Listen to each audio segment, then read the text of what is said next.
तो आज हम लोग जो हिंदी साहित्य को समझने जा रहे हैं, तो हमारा जो उद्देश्य है वो ये है कि जब हम लोग किसी चीज को मिलके पढ़ते हैं तो बहुत आसानी से चीजें याद हो जाती हैं, है ना। क्योंकि वास्तव में जब हम लोग ग्रुप स्टडी करते हैं या कई लोग मिलके पढ़ते हैं तो हमारा दिमाग बहुत कंसंट्रेट होता है। कई बार हम अकेले पढ़ते हैं ना, जब हम पढ़ते बस है लेकिन दिमाग कहीं और होता है। ठीक है, आप पढ़ रहे होगे विद्यापति पर दिमाग में होगा कि सवाल कैसा आएगा कैसा नहीं आएगा। तो कंसंट्रेट नहीं बन पाता। लेकिन जब हम किसी के साथ पढ़ते हैं तो एक फ्लो में रहते हैं और चीजें याद हो जाती हैं। तो बेसिकली मैं ये कहना चाह रहा हूँ कि मैं आपको कोई पढ़ाने नहीं आया, क्योंकि मेरा हिंदी साहित्य का कोई बैकग्राउंड नहीं है ना। हिंदी साहित्य से उतना जितना आप डरते हो उससे कई गुना ज्यादा मैं डरता हूँ। उसके पीछे दो रीजन है। एक तो मैंने कभी पढ़ा नहीं हिंदी साहित्य में, और हिंदी साहित्य को मैं बहुत पवित्र मानता हूँ। जैसे आप मंदिर में बिना नहाए नहीं जा सकते ना, डरते हो कहीं और जा सकते हो, तो वैसे ही मेरे लिए हिंदी साहित्य बहुत पवित्र विषय है। और मुझे पता है कि मैं इसके साथ न्याय नहीं कर सकता, क्योंकि और कुछ नहीं तो वर्तनी ही मुझसे अशुद्ध हो जाएगी। मुझसे सा और सा बोलने में भी अगर एक बार दिक्कत हो जाएगी ना, तो मुझे लगेगा इस शब्द के साथ गलत हो चुका है। तो इस कारण मैं इससे बहुत बचता था, और मैंने सोचा था कि आपको पढ़ाने के लिए कोई मैं हिंदी साहित्य के असिस्टेंट प्रोफेसर या रिसर्च स्कॉलर को ला दूंगा। पर चूंकि उसकी संभावनाएं नहीं हुई, तो फिर मैंने कहा मुझे कोई कुछ करना पड़ेगा। तो आप लोगों के साथ मिलके मैं हिंदी साहित्य पे काम कर रहा हूँ। तो हमारा जो बेसिकली ट्रेंड है वो आपको पता होगा कि हम थोड़ी जुगाड़ बेस्ड पढ़ाई करते हैं। और हमारा जो पढ़ने का पर्पज है केवल एक है बस, है ना। हम आपको वो लेक्चर नहीं देंगे कि साल भर क्या किया और ये क्या हुआ, ये तय था, है ना। अब कल पेपर है तो हम ये है कि कैसे मैक्सिमम मार्क्स लेके आए। आपको पता होना चाहिए कि मैक्सिमम मार्क्स के लिए सबसे ज्यादा जरूरी होता है कॉन्फिडेंस। उसके बाद कोई नॉलेज का रोल होता है। सबसे मेन चीज होता है कॉन्फिडेंस कि हाँ हम कर लेंगे। तो मेरा जो फोकस है वो इस कॉन्फिडेंस वाली बात पे है। नॉलेज तो जितना है उतना बहुत है आपके पास। अगर आप विद्यापति भी शुद्ध लिख देते हो तो ये भी बहुत बड़ा नॉलेज है। ठीक है, उसके बाद हम सब कर लेंगे। लेकिन सबसे मेन चीज है कॉन्फिडेंस की, तो हम इस पे बात करेंगे। और मुझे उम्मीद है कि 2 घंटे अगर हम बात कर लेंगे आपस में तो ये चीज जरूर आ जाएगी। उसके पीछे रीजन ये है कि आपका कॉन्फिडेंस कमजोर इसलिए नहीं होता कि आपको कम आता है। आपका वास्तव में कॉन्फिडेंस कमजोर इसलिए होता है कि दूसरे को ज्यादा आता है। तो अगर मैं ये बात प्रूव कर दूं कि दूसरे को भी कम आता है, तो आप लोगों का कॉन्फिडेंस उसी लेवल पे आ जाएगा, है ना। जैसे मान लो चलो परेशान है कि तुमने पढ़ लिया ये कर लिया, तो मेरा जो काम है वो ये दिखाना है कि आप सबको उतना ही आता है, और आपको क्या, अच्छे अच्छे लोगों को भी उतना ही आता है। मैं तो अपने नाम नहीं लूंगा क्योंकि मैं सबसे बेकार हूं यहाँ पर। तो चलो हम विद्यापति को पढ़ने चलते हैं। और उसके पहले हम देख लेंगे कि देखो एक यूनिट बचा, ठीक है, उसमें, है ना, आपको व्याख्या करनी होती है। ठीक,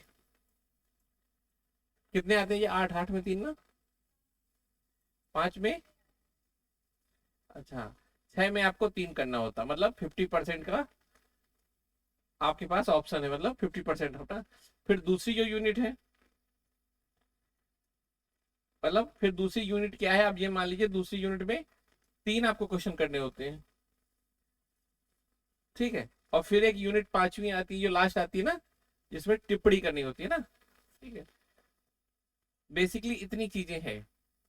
तो देखो, अगर हम इस क्वेश्चन को पढ़ लें, जो ये 3 क्वेश्चन है बेसिकली, है ना, जिसमें ऐसे बेस क्वेश्चन आते हैं जो, ठीक है, जैसे कभी तुलसीदास के मंगल लोक मंगल का कॉन्सेप्ट आता है, कभी विद्यापति का श्रृंगार और भक्ति रस का मिक्सचर आता है।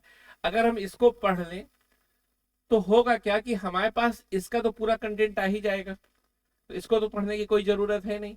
इसको जब पढ़ेंगे तो ज्यादा लिखना, इसको पढ़ेंगे तो कम लिखना। ठीक, और ये रही इसकी बात, सबसे ज्यादा समस्या आ रही है इसमें।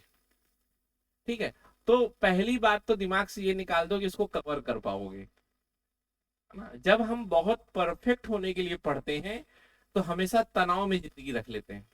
तो कभी भी परफेक्ट होने की कोशिश मत करो। परफेक्ट जैसा कुछ नहीं होता, वो एक बहाना भी होता है, एक तनाव होता है कि हम सबसे बेस्ट लिखें, ऐसा कुछ नहीं होता।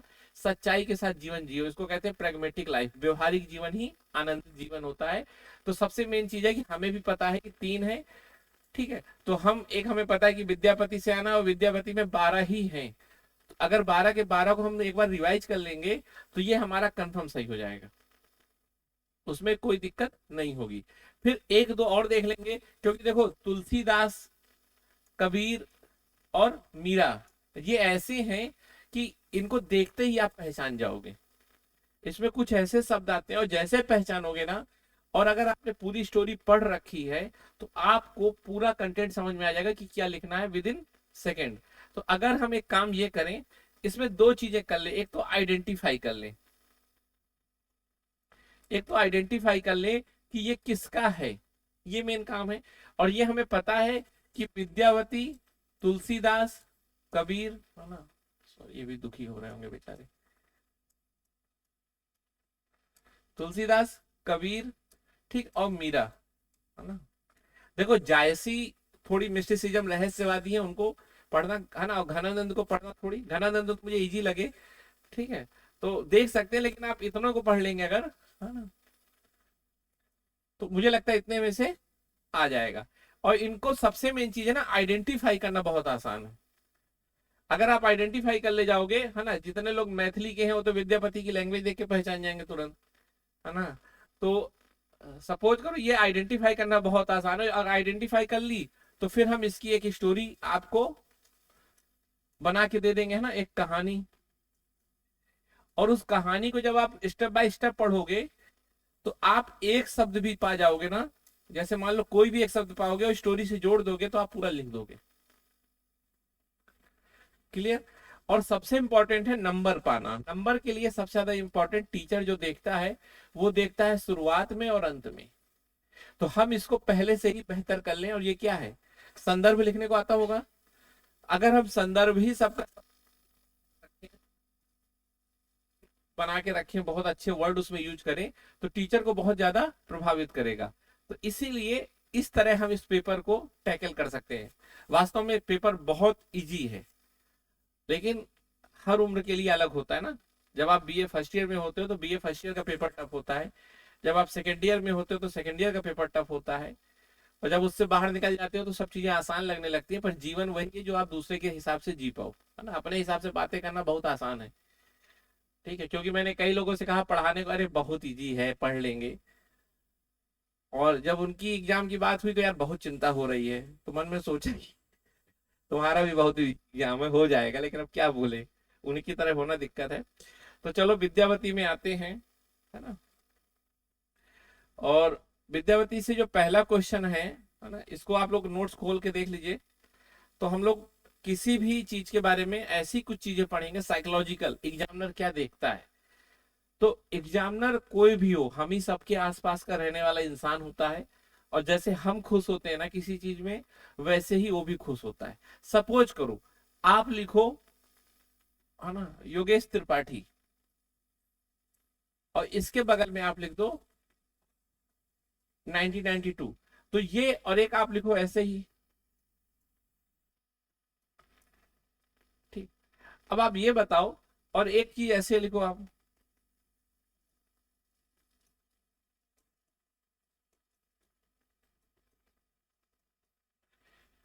अब इस इन तीनों में कौन सही लग रहा है, लास्ट वाला। जबकि आपको तीनों में जानकारी थी, लेकिन यहां आपने आलस कर दिया, सोचा क्या लिखें, यहां आपने लापरवाही कर दी। लेकिन आपने यहां बड़े ध्यान से लिखा कि नॉलेज है इसी को।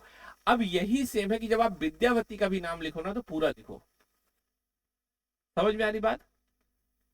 छोटी छोटी चीजें हैं लेकिन आपको अलग करेंगी, ऐसा मेरा मानना है। देखो मेरे हिंदी का तो मुझे उतनी समझ नहीं है, लेकिन एक आंसर लिखने की समझ है, एक एग्जामिनर को क्या पसंद आता है उसकी समझ, ठीक है। अब आप ये भी लिख सकते हो, जैसे मान लो मैं कहूं उत्तर प्रदेश में जन्मे योगेश त्रिपाठी, ये अब बताओ, और अच्छा हो गया। तो कहने का मतलब जब आप आंसर लिखो ना तो आपको ऐसे ही लिखना है, सीधे विद्यावती नहीं लिखना, है ना, मैथिली के कोकिला या मैथिली के कोयल विद्यावती, इस तरह शब्द जोड़ने हैं, है ना, ठीक है। श्रृंगार और भक्ति रस को एक कर देने वाले, तो हर साहब जब भी इनका नाम लिखो विद्यापति का, तो 5-6 टाइटल आगे जोड़ते रहो।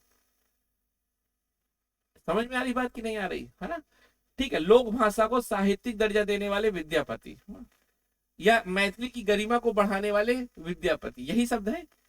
तो इस तरह के अगर आप शब्द यूज कर लोगे, है ना, इतने टाइटल्स, अब ये तो मैंने 3 दिन मतलब जितना पढ़ा है 3 घंटे में उतने याद है, ठीक है, कि क्या किया इन्होंने, मैथिली की गरिमा मतलब मैथिली की रिस्पेक्ट को बहुत बढ़ा दिया। माना जाता था मैथिली एक लोक भाषा है, साहित्य का दर्जा नहीं था उसको, या साहित्य जैसे संस्कृत जैसे है ना, तेलुगु तमिल, ऐसे तो ये तेलुगु तमिल अपने आप में बहुत अलग लैंग्वेज है, क्योंकि ये किसी पे डिपेंड नहीं करती, अपने आप में मूल भाषाएं हैं, बाकी सारी भाषाएं इन पे डिपेंड करती हैं। लेकिन कहने का मतलब कि जिस तरह से साहित्य की भाषा का जो सम्मान होता था, जो बड़े एलिटिज्म वाली फील आती थी, वैसे ही इन्होंने मैथिली को दिलाया। तो इसीलिए इनको कई 4-5 नामों से जाना जाता है, जैसे मैथिली की गरिमा को स्थापित करने के लिए, फिर मैथिली भाषा को इन्होंने को लोकप्रिय बनाने के लिए लोगों लोगों तक पहुंचा दिया, है ना, मैथिली की भाषा को, ठीक है। फिर इन्होंने, इनका एक और खासियत है कि ये श्रृंगार रस, श्रृंगार समझ रहे हो, श्रृंगार है ना जिसमें डूबे हुए हो आप लोग, ठीक है, श्रृंगार रस और भक्ति रस, है ना, इसको बिल्कुल मिला के रख दिया है इन्होंने, है ना। अब मिलाया है कि मिला दिया गया है, ये सवाल रहेगा, ठीक है, क्योंकि मैं कई बार हंसते हुए कुछ पढ़ाऊंगा, उसका मेरा पर्पज किसी को आहत करना नहीं है, मैं बहुत सम्मान करता हूँ, बस ये है कि याद हो जाए, क्योंकि पढ़ाई का पर्पज कभी भी बोरिंग बनाना नहीं है ना। तो विद्यापति जी से मैं यहीं से माफी मांग लूंगा अगर उनको किसी बात का बुरा लगे, क्योंकि मैंने उनको उतना जाना नहीं है और न जानने लायक उतनी क्षमता है, पर सबके अंदर एक विद्यापति है इस उम्र में, ठीक है। अब कई विद्यापति के नायक कृष्ण होंगे, कई के नायक वो खुद बने बैठे होंगे ठीक है, तो चलो आगे चलते हैं, है ना। अच्छा, सही बात बताएं तो हिंदी साहित्य को पढ़ा दे कोई अच्छे से ना, तो इससे इंटरेस्टिंग कोई सब्जेक्ट नहीं हो सकता, क्योंकि जीवन में जितना हिंदी साहित्य जुड़ा है उतना और कोई सब्जेक्ट आपसे नहीं जुड़ा। इकोनॉमी पॉलिटी तो आपसे बहुत दूर है, हिंदी साहित्य ही आपके अंदर है, क्योंकि साहित्य जितना जीवन से जुड़ा होता है ना, उतना कोई और सब्जेक्ट नहीं जुड़ा होता। इसीलिए साहित्य के बिना कोई भी देश चल नहीं सकता। कहा जाता है, वास्तव में मैं बताऊं आपको, किसी देश की उन्नति उसके विज्ञान से नहीं, उसके साहित्य से होती है, क्योंकि साहित्य वास्तव में आपको इंसान बनाता है। याद रखना, 2 सब्जेक्ट होते हैं, एक तो आपने साहित्य सुना होगा और एक आपने विज्ञान जो सुना होगा। अगर किसी देश को अच्छा बनाना है, किसी परिवार को अच्छा बनाना है, या किसी बच्चे को अच्छा बनाना है, उसको आप अगर इससे जोड़ोगे ना, तो उसका नॉलेज बढ़ेगा केवल। और नॉलेज किस दिशा में चला जाएगा ये नहीं पता, कि उसामा बिन लादेन बन जाए, कि डॉक्टर एपीजे अब्दुल कलाम, पता कुछ नहीं। लेकिन अगर आप साहित्य पढ़ाओगे तो साहित्य से वो इंसान बहुत बेहतर बनेगा, ये दावा है। क्योंकि साहित्य मानव को मानव बनाता है, समझ में आई। तो साहित्य की खासियत, क्योंकि साहित्य में क्या होते हैं, वैल्यू, इमोशंस, ये आपके माइंड को अच्छा करता है, ये आपके हार्ट इमोशंस को अच्छा करता है, हृदय को, आपको हृदय को सुहृदय बनाता है। तो कभी भी साहित्य की महिमा आए तो हमेशा लिखना, है ना, साहित्य प्लस हृदय बराबर सुहृदय,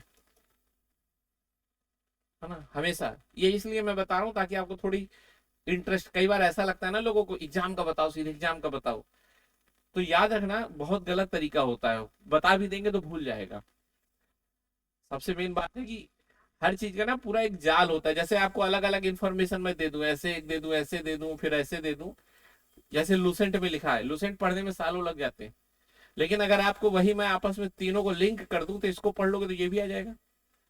जैसे उदाहरण के तौर पे मैं आपको बताऊं 1757, कहूँ याद करते रहो, 2 दिन बाद बताऊं 1857, कहूँ इसको याद करते रहो, फिर बताऊं 1947, तीनों याद कराता रहूं अलग अलग घटनाओं से, ठीक है। रटते रहो कि प्लासी का युद्ध कब हुआ था, रटते रहो क्रांति कब हुई थी, रटते रहो देश कब आजाद हुआ था। लेकिन मैं अगर आपको तीनों एक साथ बता के तीनों को आपस में लिंक कर दूं, क्या कर दूं, समझ में आ रही बात की नहीं आ रही, मतलब थोड़ी अंतर रहेगा लेकिन समझ में आ रही, ठीक है, थोड़ी अंतर। तो क्या है कि आपस में आप तीनों एक बार लिंक करोगे तो याद हो जाएगा, स्टोरी बन गई कि ऐसे कुछ था। तो जब भी पढ़ाई करो तो हमेशा पढ़ाई करने का केवल एक अच्छा तरीका होता है, वो होता है स्टोरी बेस्ड, इसीलिए कोई भी हमें मूवी हमेशा याद हो जाती है, क्योंकि वो पूरी की पूरी एक स्टोरी होती है ना। हमारे दिमाग में कोई एक चीज याद होना, अगर हमें पता चले, मान लो कि 11 जुलाई मान लो जनसंख्या दिवस है, ठीक है, और हमारे दोस्त का मान लो बर्थडे 12 जुलाई हो, तो हमें ये आपस में याद हो जाएगा, कभी भूलेगा नहीं। दोनों याद हो जाएंगे, कोई नहीं भूलेगा अगर एक भी याद हुआ। और दोनों को अलग अलग पढ़ोगे तो दोनों हमेशा डाउट में रहेगा। तो इसीलिए जब भी पढ़ो तो हमेशा लिंक बना के पढ़ो। उसमें क्या होता है कि आपकी जो दिमाग का स्ट्रक्चर है वो ऐसे है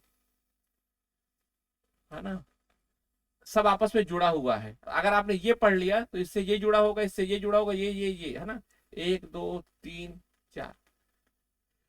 समझ में आई बात? तो अगर आपने एक पढ़ा होगा तो आप चार तक पहुंच जाओगे, क्योंकि आपस में जुड़ा होता है ना। अगर आप एक तीन चार अलग अलग पढ़ोगे तो दिमाग को दिक्कत आएगी, क्योंकि हर दिमाग में कहाँ पड़ा फैक्ट पता ही नहीं। तो चलो हम आते हैं विद्यापति में। तो जब भी विद्यापति के बारे में बात हो तो सबसे पहले जो भी है कुछ चीजें जरूर रट लो, वो है इनकी जानकारी, है ना, व्यक्तिगत जानकारी, ठीक है। सबसे पहले व्यक्तिगत जानकारी कि इनका नाम क्या था। तो इनका जो नाम था वो था विद्यापति ठाकुर, है ना। शुद्ध लिखने की पूरी कोशिश करना, ठीक है, विद्यापति ठाकुर। शुद्ध क्या होता है, जैसे ये, ठीक है, ये जो लगा है ना, इसका क्या मतलब होता है पता है? हाँ, ठीक है, हाँ, इसका मतलब आधा होता है, ठीक है। तो अगर आप ये लिख दोगे तो शायद टीचर आधा नंबर आपको एक्स्ट्रा दे दे, कि चलो शुद्ध तो लिखा। तो हर चीज की, छोटी छोटी चीजों की बहुत जानकारी दिमाग में रखनी है, ठीक है। तो सबसे पहले आपको इनका नाम बहुत, यहां मैं गलती करूं तो वहां बता देना है।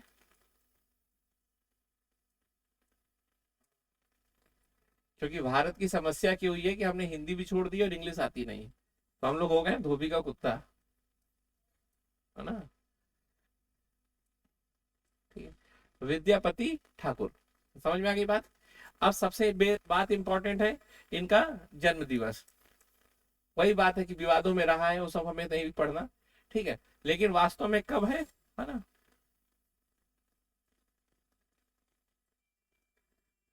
ऐसे लिखा जाता ना हिंदी में।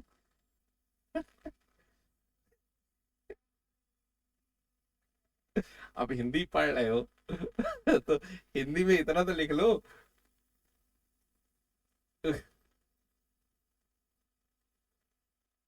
ठीक है,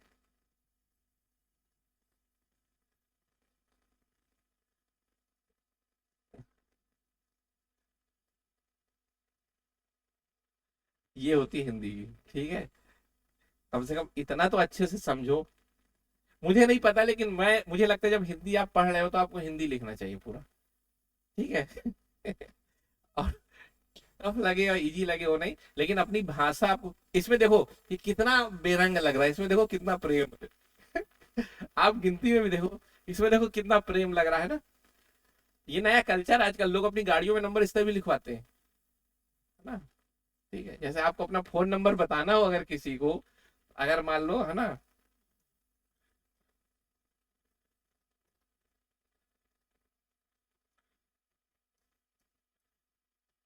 कितना सुंदर लग रहा है।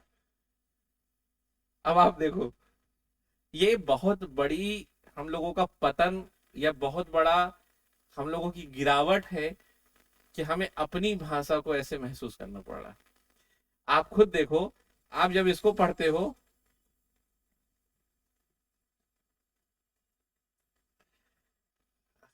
सोचो, लेकिन मुझे एकदम आज से मैं ऐसे ही लिखूंगा अपना नंबर, ठीक है, समझ में आ रही बात, मतलब मेरा नहीं, सहयोग का, ठीक है।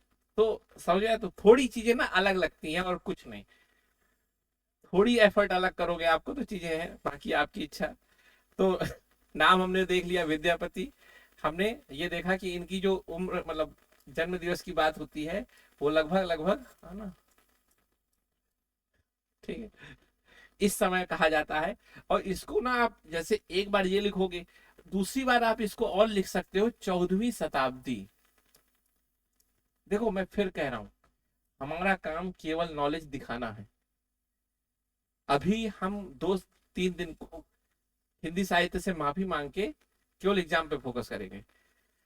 तो हमारा काम है, तो ये शब्द भी लिख सकते हो। देखो जब भी कोई शताब्दी लिखना होता है ना, तो कैसे लिखा जाता है याद रखो। जैसे मान लो एक, जैसे मान लो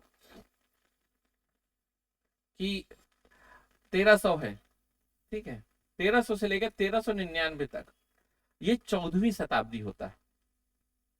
ठीक है, याद रखना अगर 1200 से लेकर 1299 तक करेंगे तो ये 13वीं शताब्दी होगा। मतलब जो शब्द है उसके पहले का समय होता है। कभी ये मत सोचना कि 13वीं शताब्दी मतलब 1300 से 1399 तक। ठीक है, समझ में आ गई बात? क्योंकि बहुत सारे बच्चों को ये भी नहीं पता। पता था क्या तुम्हें? अभी कौन सी? हाँ, लोगों को नहीं पता, बहुत ज्यादा लोगों को नहीं पता। ये बहुत हैरानी की बात है कि ग्रेजुएशन वो भी ईस्ट के ऑक्सफोर्ड में आ गए। अब इससे बड़ी तो कोई संस्था है नहीं पूरे विश्व में। अब ईस्ट का ऑक्सफोर्ड में आप पढ़ रहे हो और उसके बाद भी आपको अगर ये ना आता हो, है ना, तो ये इसकी गलती है, आपकी गलती नहीं है। ठीक है, क्योंकि आप लोग है ना युवा हृदय सम्राट हो। चलो, अब इनका गांव कहाँ था? वैसे तो है ना बिस्फी। अब ये भी नाम बड़ा अजीब सा है। ठीक है, ये आप कुछ ना है तो आप लिखना वर्तमान में बिहार, है ना, बिहार राज्य से। ठीक है, बिहार के गौरव है ना। और मधुबनी बहुत फेमस एक पेंटिंग है ये। ठीक है, और मधुबनी की बहुत अच्छी पेंटिंग इस समय आप ऑनलाइन अमेजोन अमेजोन में देखोगे। ठीक है, तो समझ में आ गया, ब्राह्मण परिवार से थे। ठीक है, मैथिली में इनकी जो रचनाएं हैं वो बेसिकली क्या है ना, एक इनकी बहुत, एक तो मैथिली में इन्होंने काम किया है, संस्कृत में भी इनके शब्द मिलते हैं, और उससे भी ज्यादा इंपॉर्टेंट है ना, अवहट्ट। हाँ, अब जब अवहट्ट लिखोगे तो सब अवहट्ट लिखेंगे, लेकिन आपको क्या लिखना है? संक्रमणकालीन भाषा, ये शब्द जरूर लिखना। ठीक है, जब ब्रैकेट में उसमें ये लिखोगे ताकि वहां एग्जामिनर को पता चल जाए कि आप अवहट्ट के बारे में भी जानते हो। जानता मैं भी कुछ नहीं हूँ, मैं भी बस ये जानता हूँ कि ये जब कई सारी भाषाएं बदलती हैं तो उसके बीच में एक भाषा, संक्रमणकालीन का मतलब होता है बदलता दौर। जैसे अभी आप सब क्या संक्रमणकालीन अवस्था में हो, अपना घर छोड़ा है, इलाहाबाद के भी हुए नहीं हो, तो बीच में हो ना अभी। अभी देखना आप लोग 3-4 साल रहते रहते यहाँ की लैंग्वेज बोलने लग जाओगे, पूरे इलाहाबादी बन जाओगे, तो संक्रमणकालीन खत्म हो जाएगा। तो संक्रमणकालीन का मतलब होता है एक जगह से दूसरी जगह जाने के समय पे। ठीक है, इन्हें मैथिली का सूरदास लिखा। ठीक है, और राजा शिव सिंह के दरबारी थे, ये सब तो लगभग याद करने की जरूरत नहीं है, लेकिन आप चाहो तो लिख सकते हो, उसमें सब लिखा है। और ये बेचारे है ना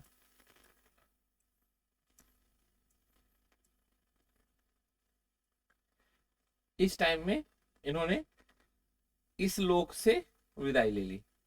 देखो जब भी बड़े लोगों को लिखा जाता तो कभी मृत्यु नहीं लिखा जाता, है ना। उनको इतनी डिग्निटी दी जाती है कि उनको ये लिखा जाता है कि उनके लिए ये नहीं था, वो खुद से गए, तो इस लोक से विदा ले लिया या इहलोक को त्याग दिया, मतलब थोड़ी इज्जत दी जाती है। ऐसा नहीं कि निपट गए मर गए, ऐसा नहीं बोलना है हमेशा। ठीक है, देखो मैं आपको ये सिखा रहा हूँ। चलो, हाँ, पंच तत्व में विलीन हो गए, है ना। स्वर्ग लोक, अब स्वर्ग ही लोक लिखा जाता, पता नहीं कौन सा लोक मिला, लेकिन लिखा स्वर्ग लोक ही जाएगा, है ना। जैसे हम लोगों के कार्ड आते हैं ना, तेरे स्वर्ग लोकवासी। इनको अब कई ऐसे थे, इनको उम्मीदें नहीं थी कि स्वर्ग लोक मिलेगा, लेकिन अब क्या करें, उनके हिसाब से उनको लग रहा है। तो ठीक है, जब उनको लग रहा है तो फिर मिलना चाहिए, है ना। तो चलो आगे चलते देखते हैं।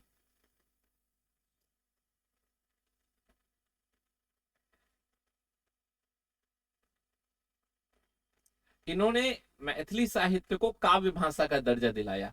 5 चीजें समाना, एक तो गरिमा लिखना है, डिग्निटी मैथिली भाषा को, काव्य भाषा, और एक आपको मैंने बताया था कोकिला। ठीक है, और लोक भाषा को साहित्यिक भाषा।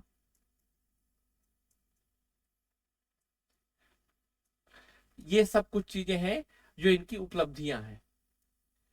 ठीक है एक ही चीज, उसको घुमा फिरा के लिखा है। ठीक है, और इनका जो है ना, इनका जो प्रभाव है वो किस एरिया में है, इस एरिया में बहुत पड़ा है ना, बंगाल, बिहार, उड़ीसा। ठीक है, तो बंगाल, बिहार, उड़ीसा में जो इनका प्रभाव है वो बहुत देखने को मिलता है, खासकर चैतन्य महाप्रभु जैसे जो भक्ति कवि हैं, है ना, उन पे भी इनका प्रभाव देखने को मिलता है। ठीक। अब आती है विद्यावती की काव्य भाषा। ठीक है, देखो, जैसे मान लो ये विद्यावती है ना, तो इनकी अपनी बोलने की एक अलग तरीका हो, शायद इंग्लिश में बात करते रहे, शायद संस्कृत में बात करते रहे, हमें उससे नहीं मतलब, जिससे बात करते हैं हमें मतलब है कि वो काव्य जो लिखते थे, काव्य समझते हो ना किसे कहते हैं, है ना, कल्पना आधारित जो रचना होती है उसको काव्य कहते हैं शायद, है ना, मुझे उतना हाँ, क्या कह रहे थे कुछ तो, मैंने गद्य और पद्य नहीं पूछा, है ना, काव्य का शायद संबंध कल्पना से होता है, मुझे उतना एग्जैक्ट नहीं पता। ठीक है, क्योंकि यूपीएससी ने इसमें सीधे ऐसे बता रहा हूँ, ये सब नॉलेज आपका यूपीएससी में ऐसे में काम आएगा 250 नंबर के मार्क्स में। अगर आप वास्तव में यूपीएससी में कभी तैयारी करना चाहते हैं ना, तो ग्रेजुएशन की एक एक चीज को याद रखिएगा, आपका ग्रेजुएशन आपकी 40% तैयारी करवा देगा। और मैं बता दे रहा हूँ, हाई स्कूल तक पढ़ के अच्छे से आयोगे, इंटर तक 40 तो ठीक, छोड़ दो, इसको 30 कर देते हैं, ऑक्सफोर्ड से पढ़ रहे हो ना, ठीक। और 30% आपका इंटर तक की तैयारी है, यूपीएससी अगर करना है। 60% अगर आपने ये पढ़ लिया है दोनों, तो आपकी तैयारी हो चुकी है, अच्छे से पढ़ लिया। जो कहते हैं कि कॉलेज को इग्नोर करो, ये कहते हैं नितांत मूर्ख हैं। अगर आपने अपने कॉलेज को अच्छे से पढ़ा है, तो 30% आपकी तैयारी को कोई नहीं रोक सकता। और याद रखना, फिर मैं कह रहा हूं, कॉलेज किताबों से नहीं होता, आप जो एग्जाम देने जा रहे हो ना, ये भी एक तैयारी है, क्योंकि आप जब यूपीएससी जाओगे तब भी डरोगे, अगर अभी डरना बंद कर दिया तो वहां डरना खत्म हो जाएगा। जैसे किसी के नए घर जाते हो तो पहले हेजिटेट करते हो ना, लेकिन जब 3 बार चले जाते हो तो फिर पहले से खाना मांगते हो कि पनीर बटर मसाला, है ना, समझ गए। तो वैसे ही आप समझो कि अगर आप यूपीएससी में जाके सीधे हेजिटेट हुए, तो आपके नंबर कम हो जाएंगे। ये एग्जाम और उस एग्जाम में कोई ज्यादा अंतर नहीं है, दोनों में सेम फील आता है कि मेरा क्या होगा। तो आप मेरे पॉइंट ऑफ व्यू से नहीं देख रहे, मैं आपको हिंदी साहित्य ये सब पढ़ाने नहीं आया हूँ, मैं वास्तव में आपको ये कर रहा हूँ कि भविष्य के लिए आप तैयार हो जाओ, इस एग्जाम को जाने मत दो। ये एग्जाम केवल परसेंटेज और इसका एग्जाम नहीं है, ये एग्जाम है आपको तैयारी देने का, कि कैसे मेंटली आप प्रिपेयर हो, रिलैक्स रहो। मैं अगर कुछ कॉमेडी भेजता हूँ यूट्यूब ग्रुप में, या आपको नोट्स में ऊपर लिख के भेजता हूँ, तो उसके पीछे कुछ रीजन है ना, कि हमेशा दिमाग आपको लगता है कि मैंने ऊपर मीम भेज दिया तो हंसवाने के लिए होगा, जबकि जब आप प्रसन्न हो जाते हो तो आपको याद करने की क्षमता कई गुना बढ़ जाती है। समझ में आ रही बात की नहीं आ रही? तो वो आपके लिए कॉमेडी नहीं है, वो वास्तव में बहुत साइंटिफिक है, कि आप रिलैक्स हो जाओ, फिर पढ़ो, फिर देखो मजा आएगा। अभी तक आपको लगता था कि टीचर हंसवा रहा है, ये कैसा, वो नहीं, वो बहुत उसके पीछे साइंस है। अगर उसके ऊपर लिख दूं कि फेल हो जाओगे तो पिताजी 20 जूता मारेंगे, बेइज्जती होगी, क्या पढ़ा है तुमने, है ना, तनु का याद हो चुका, रॉबिन को सब याद हो चुका है, क्या नाम है तुम्हारा, अभय को सब याद हो चुका, तुम्हें नहीं याद हुआ अभी तक। अब वो नोट्स पढ़ के दिखा दो तुम्हें औकात हो तो, और डर जाओगे, 3 लाइन पढ़ के अरे सबका ठीक है। तो कॉमेडी कर दिया तो हो जाएगा, है ना, जैसे समझ में आएगी बात। तो इसलिए हर चीज के पीछे बहुत दिमाग लगा के, तो चलो काव्य भाषा की बात करते हैं। तो सबसे पहले जब भी कुछ आएगा तो आपको इंट्रो लिखना है। इंट्रो में हमेशा नाम लिखोगे क्या, ऐसे, है ना, मैथिली के गरिमा 14वीं शताब्दी के कवि विद्यापति ठाकुर, ये हमेशा याद रखना है। ठीक। अगर मान लो एक तो विद्यापति से सवाल आएगा और एक आएगा विद्यापति से व्याख्या, तो एक में मैथिली की गरिमा लिख देना, एक में मैथिली कोकिला लिख देना, लेकिन लिखोगे वही, है ना, 14वीं शताब्दी, है ना, बिहार में जन्मे, तो एक लाइन तो उनका इंट्रो से ही भर जाएगी। समझ में आ गई बात? हाँ।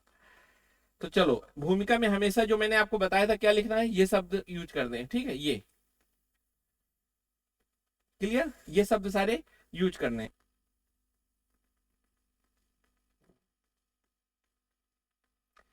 और एक चीज और लिखना, मैं फिर आपको बता रहा हूं कि आपको अभी लग रहा होगा कि विद्यापति नहीं बता रहे, पर जब आप एग्जाम में लिखोगे तो मेरी ही बातें लिखोगे, ये दिमाग में अभी बैठा लो। ठीक। और इन्हों का एक और काम है, वो काम है कि इन्होंने भाषा से अभिव्यक्ति का पूरा अधिकार था, भाषा से अभिव्यक्ति का, भाव अभिव्यक्ति का, हमेशा अभिव्यक्ति वर्ड यूज करना, भाव अभिव्यक्ति। ठीक। पर पूर्ण अधिकार था। अब पूर्ण अधिकार को पूर्ण अधिकार भी लिख सकते हो अगर आपको अपने आप को, और जब है और है लिखना तो अंतर करना, ठीक है, याद रखना, है और है में अंतर होता है, ये बात दिमाग में बैठा लेना। क्योंकि हिंदी साहित्य का जो टीचर होता है ना, उसे ये सब बातें बहुत अच्छी लगती है ना, समझ रहे हो। बहुवचन एक वचन, योगेश त्रिपाठी है, बहुत सारे योगेश त्रिपाठी हैं, है ना। तो जब है लिखा जाता है, और जब है लिखा जाता है, तो ये सब चीजों को थोड़ी ध्यान रखना, है ना। हिंदी का मैं टीचर बनूं क्या भविष्य में, अच्छा लग रहा है मुझे। ठीक। समझ में आ गई बात। तो ये लाइन जरूर लिखना है, क्योंकि आप लोग क्या है ना, एग्जाम में जाओगे, जितना आता है सबको उतना ही आता है, लेकिन जो पेशेंस के साथ अच्छे शब्द लिख गया, तो बेसिकली शब्दों का खेल है।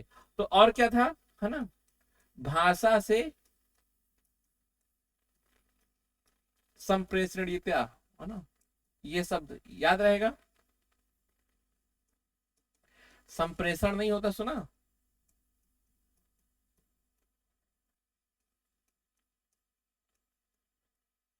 मतलब भाषा से कुछ चीजें भेज देना, है ना। ठीक है। अच्छा जी। संप्रेषण करने का मतलब क्या होता है, कम्युनिकेट करना, भेजना, है ना, भाषा से। सब कोई अपनी कई बार ना हम अपने बात कह ही नहीं पाते दूसरों से, हमारी भाषा पे इतनी भी कमांड नहीं होती। आप लोग मैसेज टाइप करते हो, गलत टाइप कर देते हो। करता तो मैं भी बहुत गलत हूँ, लेकिन मेरा रीजन है कि मैं इतने कामों में लगा रहता हूँ, जब मुझे बहुत अच्छी जगह कहीं मैसेज करना होता है या बहुत जरूरत है, मैं बहुत संवेदनशीलता के साथ अपनी भाषा को कहता हूँ। और कई बार आप देखते हो कुछ मैसेज बहुत संवेदनशील होते हैं, तो हम लोगों को पता नहीं अपने भावों को कैसे अभिव्यक्त करें। तो हर साहित्यकार को ये जरूर लिखना कि भाषा पे उनकी पूर्ण अधिकार था, है ना, भाषा के आधार पे अपनी पूर्ण अभिव्यक्त करते थे, जो चाहते थे वो करते थे। ठीक है। और चलते हैं फिर आगे इसको।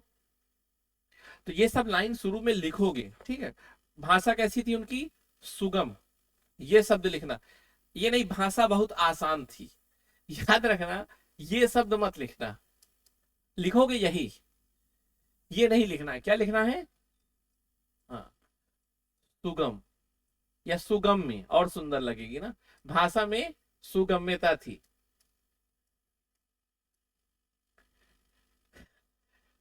एक एक शब्द लिख लो, ठीक है। और फिर कहोगे नंबर क्यों नहीं आते, उसके पीछे रीजन पता चल जाएगा आपको। ठीक है, भाषा में सुगम्यता थी, मधुर। ठीक है। चलो, मैथिली भाषा को इन्होंने, ठीक है, और इनका जो एक कला थी वो क्या थी, भक्ति। ठीक है, श्रृंगार और विरह।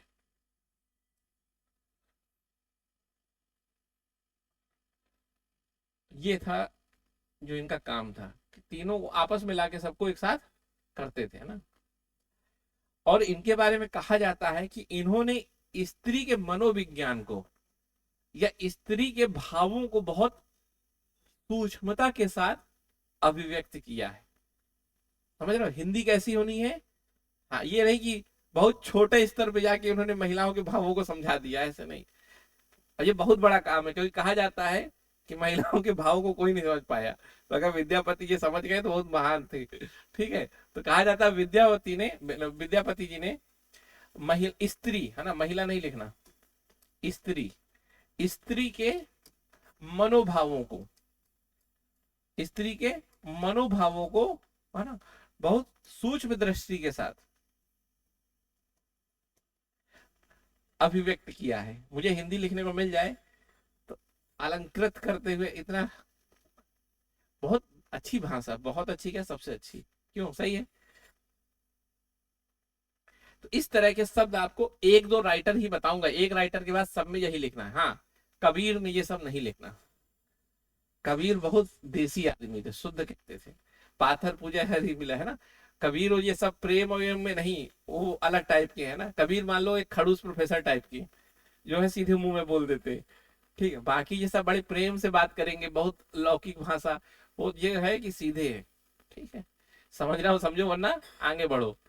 कबीर दुनिया को लेके नहीं चलते थे, कबीर अपने सत्य को लेकर चलते थे। कबीर सत्य बोलते थे, दुनिया साथ रहे तो रहे, न रहे तो न रहे, है ना। तो कबीर जैसा होना बहुत, मतलब भारत में कबीर को उतनी मान्यता नहीं दी गई जितनी दी जानी चाहिए थी अभी भी। मुझे नहीं लगता कि कबीर से ज्यादा कोई महान पुरुष मैंने देखा हो। उस बंदे ने हर उस चीज में सीधे बात की है, और उस दौर में बात की जब बहुत मुश्किल था। ठीक है, तो हाँ, इनकी भाषा में एक बहुत अच्छी चीज थी, वो क्या है? कोमलता। वैसे तो कोमलता पूरी मैथिली में है। कोमलता समझ रहे हो, जब बात करते हैं तो बड़ा जैसे पानी बह रहा हो। अब हमारे बुंदेलखंड से बोल दो, ठीक है, तो ऐसे लगे कि जैसे लठ मार रहे हो। हाँ, समझ रहे हो। ठीक, मतलब खासकर बुंदेलखंड जो है, बांदा चित्रकूट की लैंग्वेज देखोगे, है ना, का करत है नहीं तो क्या सुना का है। हाँ, तो ना समझिए तो सारी तो तुरंत एक शब्द निकलेगा। ठीक है, हर शब्द के बाद एक ऐसी एडजेक्टिव निकल जाएगी जो आपको काम करने के लिए प्रेरित करेगी। लेकिन आप मैथिली में सुनिए, मैथिली की भाषा मैं तो नहीं बोल पाता, लेकिन उसमें इतना प्रेम और इतना हर चीज ना। ठीक, हाँ, थोड़ी बहुत लैंग्वेज उस साइड की आजकल के जो यूट्यूब में गंदी कर दी है, लेकिन बहुत, खासकर जो मैथिली या भोजपुरी, बहुत मधुर भाषाएं, है ना। इस भाषा में बहुत ज्यादा इमोशंस हैं। खाने खाने को ऐसे पूछेंगे कि आप खाने को ना ही नहीं कर पाओगे, और हमारे यहाँ पूछेंगे तो ऐसा लगेगा ये पूछ रहा है कि डांट रहा है। और हरियाणा हरियाणा में तो और है। ठीक है, अगर आपसे कोई हरियाणा साइड का इंसान बात कर ले तो आप 2 दिन डर जाओ, पता नहीं क्यों नाराज था मुझसे, पहली बार मिला ऐसी। लेकिन वो बात नहीं है, उसकी नाराजगी नहीं, वो प्रेम है उसका। वो खतरनाक प्रेम है, ऐसे ही निकलता है उनका, लेकिन है प्रेम, है ना। चलो, तो मैथिली भाषा का, अब इनकी काव्य भाषा की बात करते हैं। ठीक है, पहले इनका फीचर्स है कि इन्होंने मैथिली को काव्य भाषा बनाया। ठीक है, जैसे पिय संग लागल प्रीत मोर मन बसल न दूजा हो। ठीक है, तो अब ये उदाहरण आपको रटना है। क्यों? क्योंकि लिखना पड़ेगा नंबर के लिए ना, और बहुत सादा, है ना। ये समझ लो कि आप किसी अपने को व्हाट्सअप कर रहे हो, और ना हो तो 3-4 बार व्हाट्सअप करना, यही लाइन। ठीक है, ठीक है, पिय संग, है ना। बहुत ज्यादा देखो इसमें प्रिय नहीं है, बहुत एफर्ट नहीं, इमोशंस पे काम किया है। ठीक है, समझ रहे हो ना। पिय संग लागल, अब ये मैसेज किसको नहीं याद होगा, है ना? लग रहा है लागल, मतलब कितना प्यारा लग रहा है। ला शब्द से तो और थोड़ी, बच्चा जब तुतला होता है तो ला ही ज्यादा बोलता है ना, तो उसमें मधुरता आती है ना, देखते हो कि जब। तो पिय संग लागल, पूरी लाइन याद ना हो, भगवान की दया से ये हो गया। ठीक, इतना कर देना। ठीक है, नारी का प्रेम भाव बताया जा रहा है इसमें। तो ये याद है ना, अब याद रहेगा ना, पिय संग लागल। ठीक है, तुम इसको बटर मसाला समझ लेना। अब तुम्हें नहीं भूलेगा, ठीक है। या तो आरसीबी समझ लेना।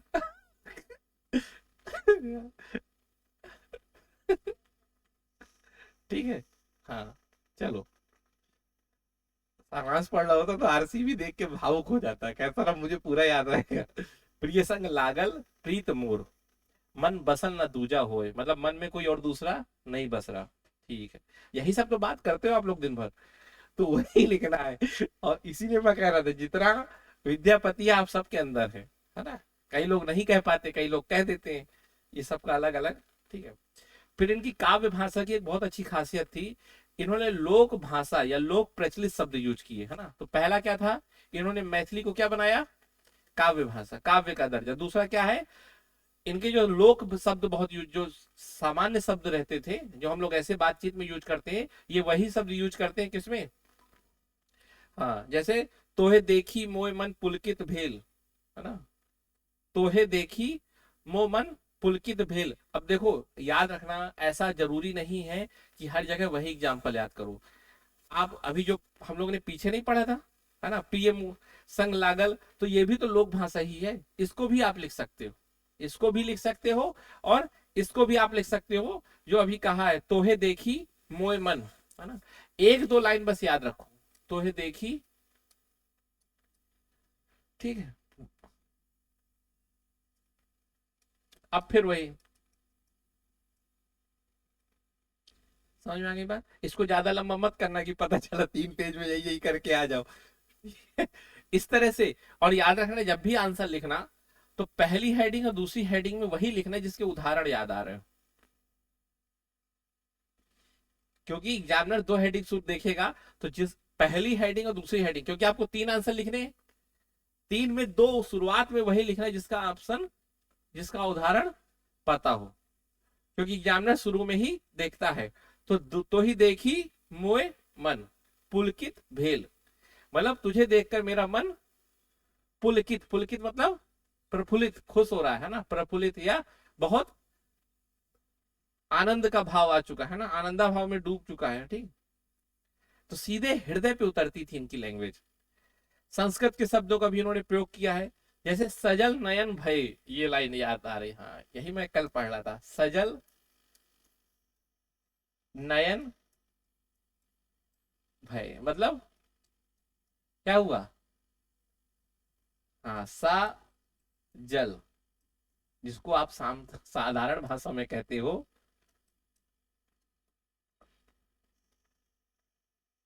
अरे आजा भाई, अश्रु, जब आंखों में जल भर जाता है तो उसे आंसू कहते हैं, ठीक है। तो कह नयन मतलब आंखों में क्या भर गया, पानी, तो ये क्या दिखा रहा है, विरह को, ठीक है, ये विरह को दिखा रहा है, समझे। और आंखों को हृदय का भाषा कहा जाती है, मतलब जो हमारी आंख होती है वो हमारे हृदय की भाषा होती है ना, हमारे हृदय अभिव्यक्ति की जो मतलब हृदय अभिव्यक्ति को जिससे व्यक्त किया जाता है आंखों से किया जाता है। देखो जो मुंह से बोला जाता है ना, वो बोला जाता है शरीर की भाषा, उसमें चंचलता होगी, चतुरता होगी, धूर्तता हो सकती है, सहजता भी हो सकती है, वो अलग बात, लेकिन आंखों की भाषा हमेशा हृदय की भाषा होती है, इसीलिए उसमें कभी झूठापन नहीं होगा। इसीलिए एक बहुत अच्छी लाइन है कि आंखों से बोलो क्योंकि झूठ नहीं बोल पाओगे, है ना। तो ये समझ में, तो आंखों की जो भाषा होती है, जो नयन भाषा होती है, जो नेत्र भाषा होती है, वो हमेशा सच अभिव्यक्त करती है। तो आप ये भी कह, तो चलो वो तो छोड़ो, सजल नयन भय मतलब समझ में आ गई बात। अब जैसे ये नयन शब्द है ना, इसमें क्या है, हवर, है ना, अवहट, ये लैंग्वेज यूज की गई है, ठीक है। तो ठीक, तो जब भी अवहट का दिखाना हो मतलब, तो ये वाली लाइन याद रखना, बहुत इजी लाइन है, क्या है ना। जैसे मान लो पनीर बटर मसाला लेट आया, तो तुम ये लाइन बोल सकती हो कि सजल नयन भय, और ज्यादा तीखा हो गया तो भी ये बोल सकती हो, ठीक है।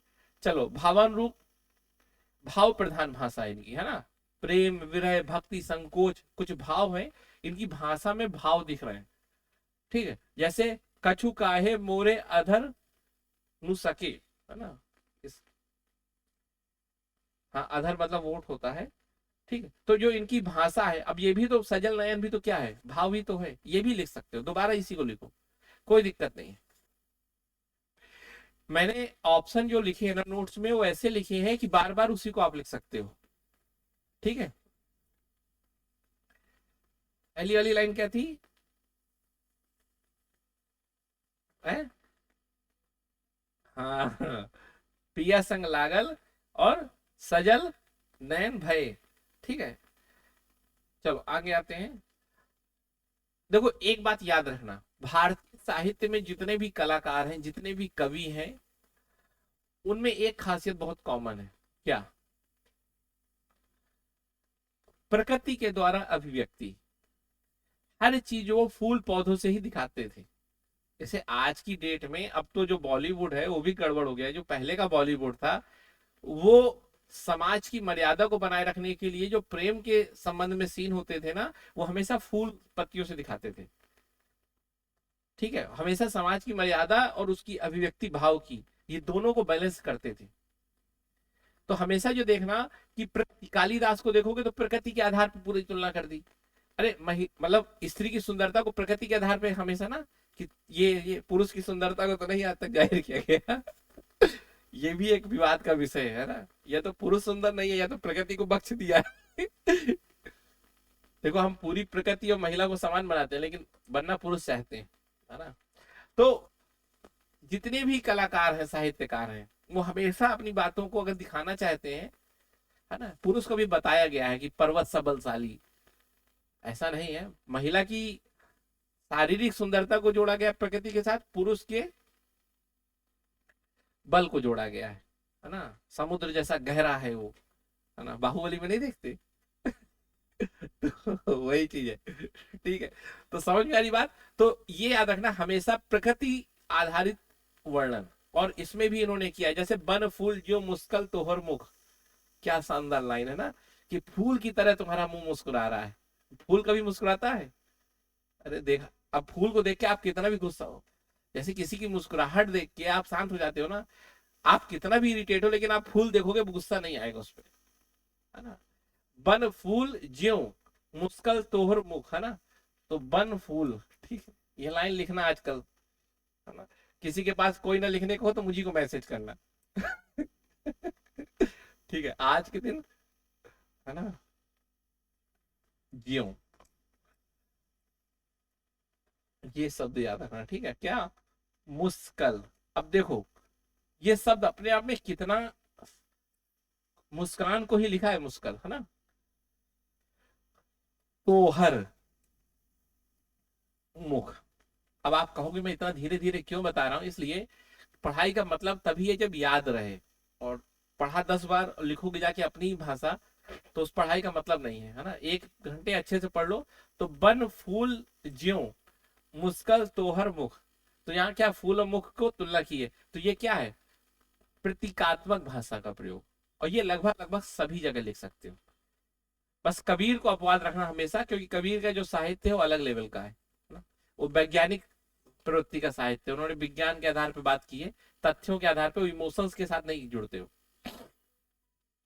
ठीक है, तो किसकी मुस्कुराहट, चेहरे की मुस्कान को किससे तुलना की है, फूल से। ठीक है, चलो, ये हो गया। और इनकी काव्य भाषा की और खासियत है क्या, कि नारी के भावों का, हाँ, सूक्ष्म चित्रण, सूक्ष्म याद रखना, ठीक है। और उदाहरण क्या है, उदाहरण बताओ इसका एक। हाँ, बताओ। बहुत सरल सरल शब्द हैं। तोहे बिना कैसे कटे रैन, है ना, इतना सरल है। तोहे बिना कैसे कटे रैन, तो इस तरह से आप इनकी भाषा पूरी समझ में आ गया। फिर भक्ति और श्रृंगार की तुलना इन्होंने एक साथ की है, मतलब संतुलन बनाया है। बात करते हैं तो उसमें श्रृंगार रस भी है और साथ में भक्ति रस भी है। इस वाली लाइन को सबसे ऊपर लिखना, भक्ति और श्रृंगार रस का संतुलन। जैसे भक्ति में कृष्ण भक्ति और प्रेम का, जैसे मोहे दीन जानी कहियो न तजो, है ना। अब कोई अच्छा टीचर पढ़ाता ना तो इसको बड़े फ्लो में पढ़ाता, लेकिन मेरे मुंह से ये निकलेगा तो बिल्कुल ठीक है। मोहे, ठीक है, मतलब मुझे छोड़ना मत कहीं, है ना। मोहे दीन, ये लाइन रट लो बिल्कुल अच्छे से, क्योंकि विद्यापति का मतलब केवल एक, श्रृंगार और भक्ति को एक साथ। और यही लाइन एक ऐसी है जिसमें श्रृंगार रस भी है और भक्ति रस भी है। भक्ति मतलब त्याग होता है, भक्ति का मतलब पूर्ण समर्पण, कि अब तुम्हारे बिना मेरा कहीं मन नहीं लगता। अब वो आप ईश्वर से भी कह सकते हो, या अपनी प्रेमिका से या प्रेमी से कह सकते हो, समझ में आया। भक्ति का मतलब केवल एक चीज होता है, क्या होता है, संपूर्ण समर्पण, निश्चल भाव के साथ समर्पण। तो ये लाइन हमेशा याद रखना, मोहे दीन जानी कहियो न तजो, है ना। और मैं फिर आपसे कह रहा हूं, पूरी लाइन ना याद हो तो यहीं तक करके बस ऐसे लिख देना, है ना। और एक चीज और याद रखना, हमेशा ब्रैकेट में लिखना पदा वली, यहां से भी लाइन ली जाती है, उसका नाम, वैसे एक ही का तो लिख रहे हैं हम लोग तो। ठीक है, तनु नींद आ रही क्या, गलत क्या, बटर मसाला का नाम लेके ना। पूरी पढ़ाई डिस्टर्ब हो जाएगी। चलो, तो मोहे दीन जानी, है ना, समझ में आ गई बात। इस तरह चीजों को आपको लिखना है। फिर इसमें और भी चीजें लिख सकते हो, एक्स्ट्रा पॉइंट मैंने लिख रखे हैं। जैसे इनकी जो काव्य भाषा, उसमें क्या है, मतलब गा सकते हो आप जहाँ गीतात्मकता है, गीतात्मकता और लयात्मक, है ना, लय में है, लयबद्ध है। ठीक है ना, ये भी लिखना है ना। अब इसमें देखो एक्स्ट्रा पॉइंट जो है ना, उसमें वो मत डालो ऑप्शन ऑप्शन कुछ भी। प्रकृति के सुंदर बदन, है ना, लोकमानस की भाषा, ये सब तो बताया है। ठीक है, स्त्री के मन को बिल्कुल अभिव्यक्त किया है, प्रभावशाली, है ना। जैसे ये लाइन मुझे बहुत अच्छी लगती है, काहे बिसरल पिया मोही, काहे बिसरल पिया मोही, मतलब हे पिया तुमने मुझे क्यों भुला दिया। अब बताओ, कुछ अलग बोला विद्यापति ने, दिन भर जो आप लोग यूज करते रहते वही सब बोल के। इस तरह से एक शब्द और याद रखना, लोक सुलभता, यह शब्द जरूर लिखना कंक्लूजन में, लोक सुलभता, है ना, मतलब लोगों तक सुलभ कर दिया। ठीक। हम्म, समझ में आ गई बात। और इस तरह से विद्यापति की काव्य भाषा, हाँ, हो गया, कोई दिक्कत। अब एक बार पूरे लाइन से उदाहरण याद कर दो। प्रिय संग लागल प्रीत मोर, है ना, जो मेन है। अब नोट्स में ऐसे लिख लो, है ना, विद्यापति काव्य भाषा, और फिर लिख लो, है ना, लाइन से एक एक। वैसे मैंने लिखा है प्रिय संग लागल, एक सबसे याद रखना। ठीक है, तोहे देख मोह मन पुलकित भेल, तोहे देख मोह मन पुलकित भेल, हाँ, ठीक है, सजल नयन भय,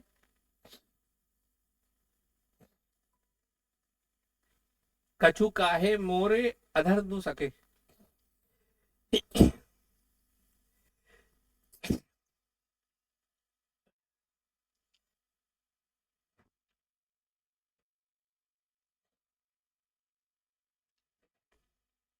मतलब इसमें नायिका कहती है कि मैं अपने प्रिय से कुछ कहना चाहती हूँ, पर संकोच वश उसको कुछ कहने में असमर्थ हो जाती हूँ। तो एक प्रकार से ये कहीं ना कहीं महिला की वो एक मतलब लोक संस्कृति में जो महिला की परंपरा होती है ना, कि सारी बातें नहीं कहती, है ना। जैसे एक बॉलीवुड में गाना नहीं वाला, इश्क में हाँ का मतलब ना होता है।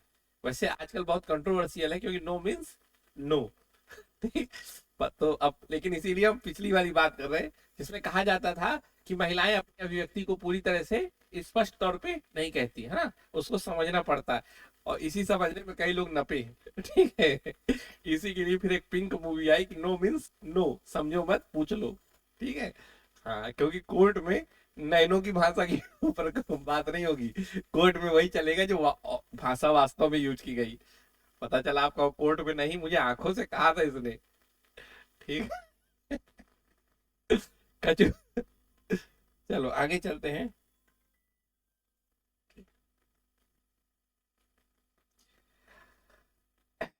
तो बन फूल जो मुस्कल तो हर मुख, ये मैं सब सुनूंगा भी, और डंडे के साथ सुनूंगा, तो सब याद हो जाएगा। इसीलिए मैं कह रहा हूं, मोहे दीन जानी कहियो न तजो, ये सारी लाइन लिखी है ना लास्ट में। चलो हो गया।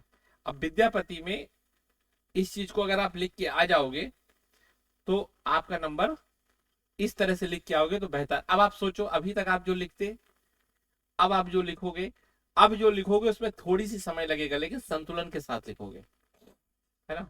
अब विद्यापति का सौंदर्य दृष्टि, सौंदर्य दृष्टि का मतलब क्या होता है, एस्थेटिक, सुंदरता को देखने का तरीका। अब ये सौंदर्य दृष्टि तो आप सब में कूट कूट के भरी है। ठीक है। तो सौंदर्य दृष्टि की बात करते हैं, कि विद्यावती जो है, उनका क्या एस्थेटिक विजन है, वो किस तरह को कितना सुंदर बना देते हैं, है ना। जैसे आप लोग भी किसी चीज को एक्सप्लेन करते हो तो बहुत अच्छे से करते हो ना, कई बार, अरे इतना सुंदर था यार, ये था वो था, है ना। तुम बहुत मुस्कुरा रहे हो रॉबिन, क्या बात है, तुम्हारे अंदर ज्यादा एस्थेटिक विजन है तो भी रुको तो। ठीक है, चलो, सौंदर्य दृष्टि का क्या मतलब होता है ये देख लो। ये कोई नहीं लिखेगा। अभी तक आपने सौंदर्य दृष्टि शब्द सुना होगा, पर ये नहीं पता कि सौंदर्य दृष्टि होती क्या है। सौंदर्य दृष्टि होती है देखने को, सुंदरता को आप देख कैसे पाते हो, है ना। सुंदरता को आप जैसे मान लो किसी की आंखें बहुत बड़ी हैं, तो ये नहीं कहोगे तुम्हारी आंखें गड्ढे के समान है। ठीक, ये कहोगे ना तुम्हारी आंखें समुद्र के समान गहरी प्रतीत होती है। अब ये थोड़ी कहोगे कि गढ़वा के समान लागती है। समझ में आई बात। ठीक, तो आपको किसी की सुंदरता को अभिव्यक्त करने का मतलब है ना, कि पता चला किसी के बालों की तारीफ करनी हो तो तुम्हारे बाल झाड़ियों के समान है। है ना। तो बादल, अब देखो आप कभी तुलना करता तो कितना उसको सकारात्मक की तुलना सकारात्मक से होती है ना, अच्छी चीजों की तुलना। तो सौंदर्य दृष्टि पे बात करते हैं, तो बेसिकली ये कहना चाहता है कवि इसमें, या विद्यापति की ये खासियत को हमें इसमें बात करना है कि विद्यापति सुंदरता को कैसे देखते हैं। जो विद्यावती ने सुंदरता की प्रशंसा की है उसके संबंध में, और ये बहुत बड़ी एक कला है, सुंदरता को अभिव्यक्त नहीं कर पाते सब कोई। सुंदरता को अभिव्यक्त करना भी एक बहुत एक कैरेक्टरिस्टिक है आजकल, है ना। कई लोग इसमें माहिर होते हैं, जिसको फ्लर्ट बोलते हो आप, इसी का एक तरीका है जो लोग यूज करते हैं। ठीक है, कई लोग आपकी प्रशंसा करेंगे तो आपको लग जाएगा बुराई कर रहे हैं, है ना। है, कई लोगों को नहीं आती बात सुंदरता को भी एक्सप्रेस करना। ठीक, तो चलो इसका एक कोचिंग कराएंगे, है ना। कोई देखेंगे कोई अच्छा टीचर कि कैसे किसी के सकारात्मक पक्ष को, कई लोग नहीं बोल पाते, मतलब कॉम्प्लीमेंट देना हो या अप्रिसिएशन करना हो। ठीक, चलो आगे देखते हैं, है ना। और सुंदरता का मतलब कभी भी शारीरिक सुंदरता नहीं होती। सुंदरता का मतलब भावनाओं की सुंदरता। जैसे मान लो तुम्हारे अंदर एक अच्छी भावना है कोई, है ना, उसको कैसे हम अप्रिसिएट करेंगे। प्रकृति की सुंदरता, भक्ति की सुंदरता, जैसे मीरा भाई की भक्ति है। अब उसकी भी अगर व्याख्या करनी है तो आप कैसे करोगे। हाँ, तो ऐसे भी कह सकते हैं जिस तरह से समुद्र में कोई नदी मिली, वैसे ही मीराबाई की भक्ति थी जिसमें अपने आराध्य के साथ वो मिल गई, ये भी कह सकते हो ना। अब इसको और कैसे एक्सप्रेस करोगे, ये बहुत इंपॉर्टेंट है। कई लोग नहीं कर पाएंगे, कई लोग दूसरे तरीके से करेंगे, कहेंगे बस मिल गई मिल गई, है ना, और क्या करना है इसमें बोलना, है ना। तो चलो ठीक है। तो विद्यापति की जो सौंदर्य दृष्टि है ना, वो हर जगह दिखती है। कहाँ कहाँ दिखती है, प्रकृति के साथ, प्रेम के साथ, भक्ति के साथ और नारी मन के साथ। तो जो उनकी सौंदर्य दृष्टि है उसमें चलो देखते हैं, प्रकृति का सबसे पहले देखते हैं, प्रकृति का सौंदर्य चित्रण। अब फिर वही लिख देना है, हेडिंग डालोगे क्या, प्रकृति का सौंदर्य चित्रण, और लिखोगे क्या, बन फूल जो मुस्कल तो हर मुख, वही लाइन सेम। अब समझ में आया इस नोट का पर्पज क्या था। अभी तक जो नोट्स थे वो अपने आप को विद्वान दिखाने के चक्कर में हर बार चार ऑप्शन और लिखते हैं, ये नहीं देख रहा कि बच्चा बेचारा दबा जा रहा है प्रेशर में। इससे आप कई किताबें पढ़ोगे ना तो हर जगह एक अलग लाइन दिख रही है, तो काहे को बवाल लेना है ना। हमें तो बस ये है ना कि एक ही क्वेश्चन आएगा तो ऑप्शन वही। तो जब भी आएगा तो प्रकृति सौंदर्य क्या लिखा है उन्होंने, बन फूल जो मुस्कल तो हर मुख, कई लाइनें मिल जाएंगी अजय की क्लास में। ठीक है, प्रकृति और मानवीय सौंदर्य का संयोग, क्या लिखोगे इसे, प्राकृतिक और मानवीय सौंदर्य का संयोग, है ना। फिर अगली लाइन, संवेदात्मक सौंदर्य मतलब इमोशनल ब्यूटी, किसी के इमोशंस को कैसे, आहा क्या लाइन बोली है ना। वही फिर, कछु काहे मोरे अधर ना नू सके, मतलब मैं कहना कुछ चाह रही हूं पर मेरे होंठ या अधर कह नहीं पा रहे। अब सोचो कितनी सूक्ष्मता के साथ, अब है तो ये सबके साथ अंदर ही अंदर, लेकिन इसको भाषा में लाना बहुत बड़ी कला होती है।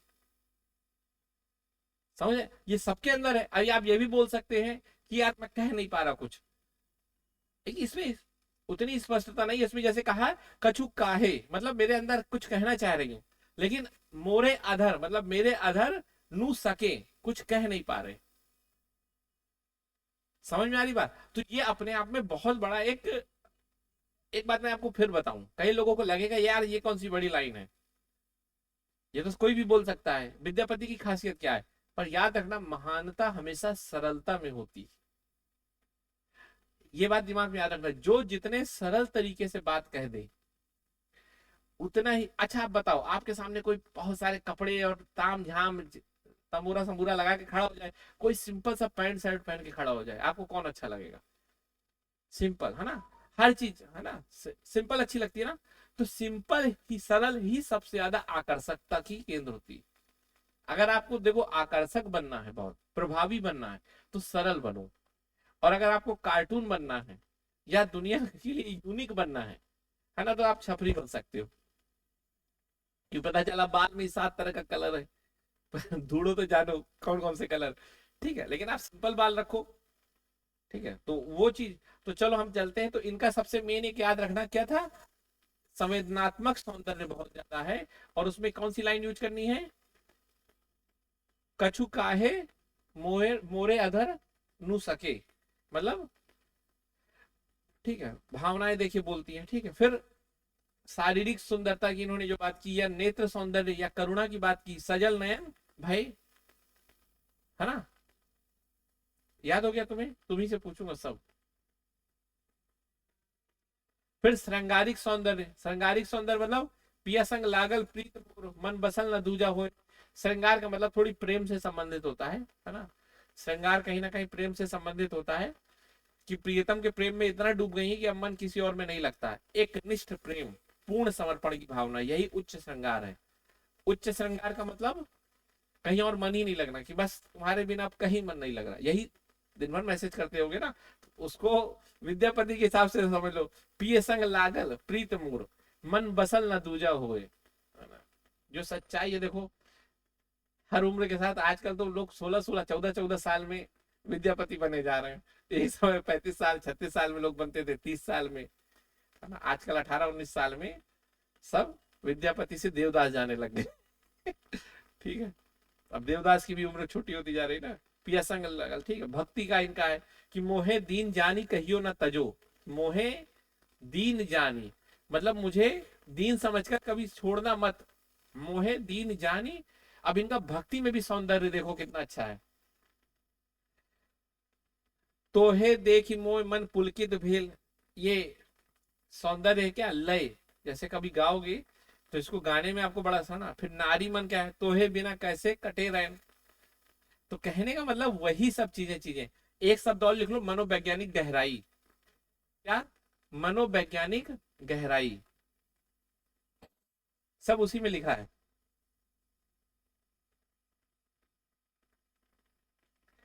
चलो अब आगे आते हैं, विद्यापति का भक्ति भावना। ये पहला सवाल होगा और पहला पैरा भी यही होगा। और दोनों को अगर आप अच्छे से लिख लोगे तो आपका कॉन्फिडेंस उस लेवल पे आ जाएगा, आप बाकी सब बहुत अच्छा लिख लोगे। समझ में आ रही बात। कई बार आप देखते हो कि एग्जाम में जाने के बाद आते हो, जब वहां से अरे यार लिख नहीं पाए, लिख बहुत अच्छा सकते, सोचते हो ना ये बात। ये इसीलिए सारा खेल किसका है, कॉन्फिडेंस। तो मैं फिर वही कह रहा हूँ, इसीलिए मैं कुछ भी अगर करता हूँ तो उसके पीछे बहुत साइंटिफिक चीजें हैं, और समझा करो, है ना। चलो विद्यावती की भक्ति भावना की बात करते हैं। देखो भक्ति भाव किसे कहते हैं, पूर्ण समर्पण का भाव। तो भक्ति में 3 चीजें होती हैं, पूर्ण समर्पण, पूर्ण विश्वास, पूर्ण प्रेम। 3 चीजों से मिलके क्या बनती है, भक्ति। तो ये 3 चीजें देखनी है उनमें। अगर 3 चीजें दिख गई, और याद रखना प्रेम होता है 2 तरीके का, एक शारीरिक प्रेम और एक आध्यात्मिक प्रेम। आपको अजीब लगेगा, लेकिन माना जाता है कि, मतलब मैं अपनी बात नहीं कह रहा, ये बात ओशो ने कहा कि प्रेम के 3 स्तर होते हैं, है ना। बहुत विवादित बात है, लेकिन चलो उसको छोड़ के, है ना, विवाद को छोड़ के जो सरल है वो मैं बात कर देता हूँ। कि कहा कि जो यूरोप का प्रेम होता है ना, वो शरीर का प्रेम नहीं होता। आपको उल्टा लगेगा ना, लगेगा ना। जैसे भारत का प्रेम शरीर का प्रेम मानते हैं, ऐसा वो कहते हैं। उसके पीछे रीजन ये है कि जैसे मान लो आत्मा से, आत्मा चंचल होती है, आज आत्मा यहाँ वहां, ऐसा वो लिखते हैं। अब उनकी अपनी दृष्टि है, तो इसीलिए कहा कभी इसी से कभी उससे, मतलब यहाँ भी। हाँ, हमारे यहाँ 2 शरीर जुड़ जाते हैं, आत्मा जुड़ती है कि नहीं जुड़ती उस पर उन्होंने नहीं बोला, लेकिन मेरे हिसाब से आत्मा भी जुड़ जाती है। और मैं एक बात बताऊं, अगर आपको भारत को जानना है ना, तो आपको बहुत सूक्ष्म मनोविज्ञान जानना होगा। इतनी जल्दी आसान नहीं है भारत को समझना ना। आप लोग जैसे कई लोग बहुत इंटेलेक्चुअल बन के तुरंत यूरोप की बातों को समर्थन दे देते हैं, वास्तव में भारत को जानते नहीं है, या सही में मानव का स्वभाव नहीं जानते, या फिर समाज का स्वभाव नहीं जानते। मानव और समाज दोनों का स्वभाव अलग है। और दोनों के बीच में संतुलन बैठाना होता। और जितना अच्छा भारतीय संस्कृति में समाज का और मानव का स्वभाव समझा गया है, संतुलन बैठाया गया है, शायद समझा सब ने होगा, लेकिन संतुलन भारत में ही है। तो चलो वो छोड़ो, लेकिन हम बात करते हैं यहाँ पर। तो आध्यात्मिक प्रेम का मतलब क्या होता है? जो काम वासना से परे हो। जैसे आप देखो रामायण, रामायण में प्रेम है, लेकिन जब वो प्रेम, आप कहोगे फिर सूर्पनखा का भी तो प्रेम था, लेकिन वो हवस थी, शारीरिक था, तो शारीरिक प्रेम का सम्मान नहीं किया गया। जो आध्यात्मिक प्रेम है, जो मूल्य निष्ठ प्रेम है, जो आत्मा पे आधारित प्रेम है, उस पे महत्व दिया गया है। दोनों का मतलब समझ में आ रही बात? समझ में आ रहा है ना जो मैं कहना चाह रहा हूं? तो बेसिकली हमारे यहाँ प्रेम को तवज्जो दी गई है। प्रेम का विरोधी नहीं है भारतीय समाज। भारतीय समाज जो विरोध है वो शारीरिक प्रेम का, आध्यात्मिक प्रेम की यहाँ पर अब इस समय की बात नहीं चल रहा है ना, क्योंकि अब काफी भारतीय समाज भी दूषित हो चुका है। लेकिन जब हम भारतीय समाज की बात करते हैं तो बहुत उसके मूल स्वरूप की बात करते हैं, या बहुत सैद्धांतिक स्वरूप की बात करते हैं ना। व्यवहारिक स्वरूप में तो बहुत गड़बड़ है और अलग चीज है, लेकिन जो मूल स्वरूप की बात कर रहे हैं, तो चाहे वो कृष्ण का प्रेम हो, चाहे सती और शंकर का प्रेम हो, पूरा तहलका मचा दिया शिव ने सती के प्रेम में, है ना। ठीक है, मार काट कर दी, बचता ना यूनिवर्स। ठीक है, तो आप भी जब कोई विरोध करना हो प्रेम में, तो भोले बाबा का नाम लेके जूझ जाना कि ठीक है। वो बात अलग कि पिताजी आपके दूसरे भोले बाबा ना ठीक है, कि रुको मैं अपना भोला, मैं अपना दिखाता हूँ शिव रूप अभी तांडव किया पिता, पता चला आपका, है ना। फिर मम्मी को विष्णु का रोल प्ले करना पड़े चलो आगे चलते हैं। चलो, तो याद रखना जब भी प्रेम लिखना, तो हर जितने भी प्रेम के विषय हैं, चाहे वो घनानंद का प्रेम हो, चाहे वो मीरा का प्रेम हो, चाहे वो आपके विद्यावती का प्रेम हो, और किसका कौन है, चाहे वो तुलसी का भी प्रेम हो, सबका जो भी प्रेम हो सभी आध्यात्मिक प्रेम है। और आध्यात्मिक प्रेम का मतलब होता है काम वासना से परे, है ना, शारीरिक से परे, शरीर का प्रेम नहीं, आत्मा का प्रेम है ना। ठीक है, तो समझ में आ रही बात?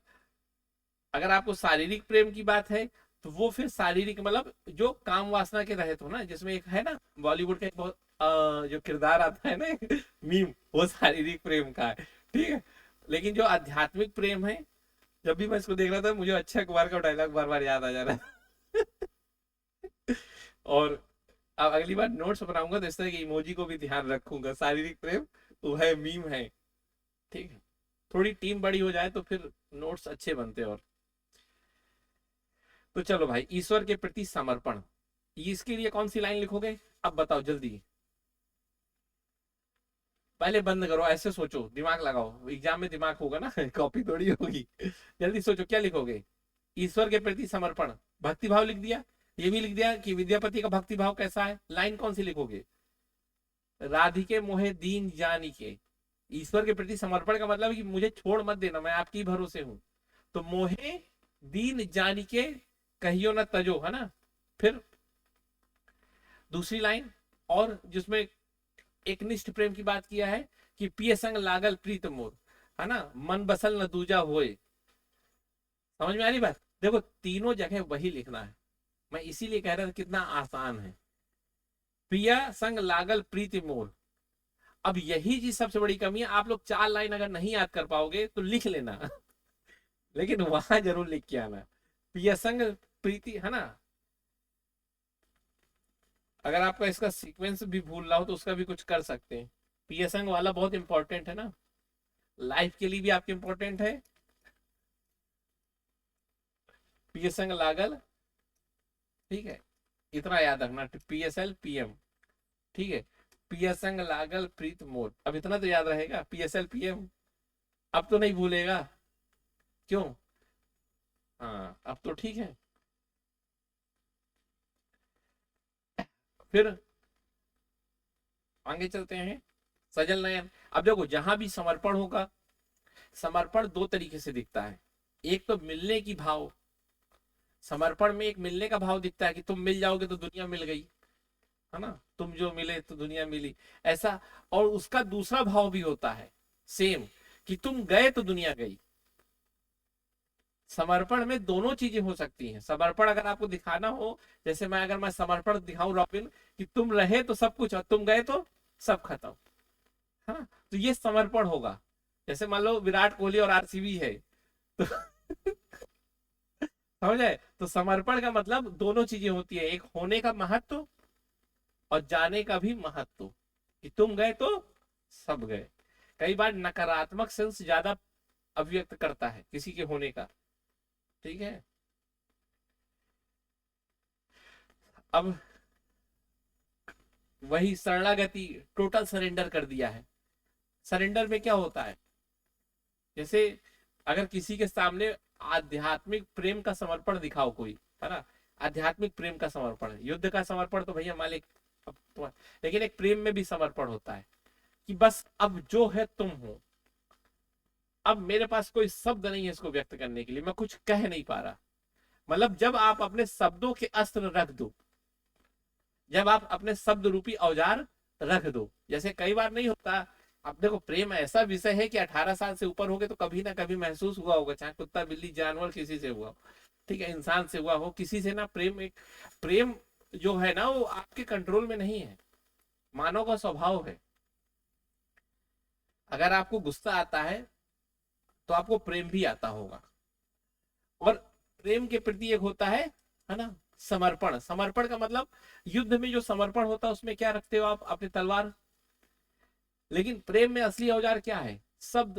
और जब वो शब्द भी रख दो कि अब मेरे शब्दों में भी उतनी क्षमता नहीं है कि अभिव्यक्त कर पाए, क्योंकि मेरा शब्द अब छोटे पड़ रहे हैं।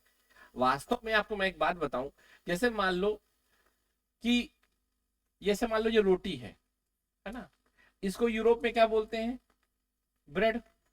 इंडिया में क्या बोलते हैं, रोटी।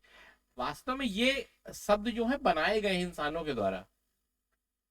ये किसने बनाए हैं शब्द, और ये किसने बनाया है, प्रकृति ने। तो एक बात हमेशा याद रखना कि भाषा जो है वो मानव जनित है। कैसी है, मानव जनित। मैं आपको बहुत सुंदर बात बता रहा हूं, अगर महसूस हो पाए, क्योंकि आप लोग अभी बहुत छोटे हो, शायद ना समझ पाओ उतना। लेकिन जो प्रकृति है, ये जो प्रकृति जनित चीजें हैं, जैसे मान लो समुद्र। अब आप समुद्र को भाषा से अभिव्यक्त नहीं कर सकते, बहुत सीमित है भाषा। अगर वास्तव में महसूस का विषय करना हो, समुद्र की गहराई को आप क्या बोलोगे, समुद्र गहरा है, लेकिन वास्तव में गहरा शब्द उतना नहीं है, फिर तो नदी भी गहरी है। तो जो भाषा होती है ना, उसकी सीमाएं होती हैं। भाषा हर चीज नहीं जाहिर कर सकती। कई बार आप देखते होगे, असहज हो जाते हो कि मेरे शब्द ही नहीं है, मैं क्या बोलूं, है, क्योंकि हर चीज के लिए भाषा भी बनी भी नहीं है।